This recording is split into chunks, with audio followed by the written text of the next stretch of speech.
Well, hello there. I'm Marie with WTI, and this is my new hair care secret.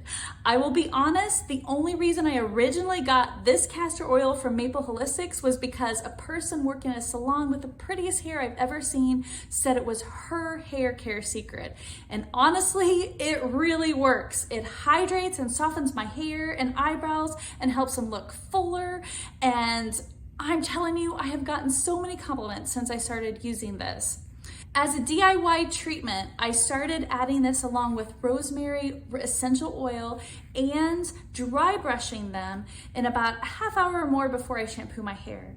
I've noticed a huge difference in the shine and the feel of my hair. Now, it is a thick oil, but it's not sticky. So something to keep in mind, I did find that I needed to massage on my skin a little while, and I love putting this on my eyebrows, lashes, feet, and hands before bedtime, and by morning they are super soft and this oil is totally absorbed. You might want to try it and see if you love it as much as I do.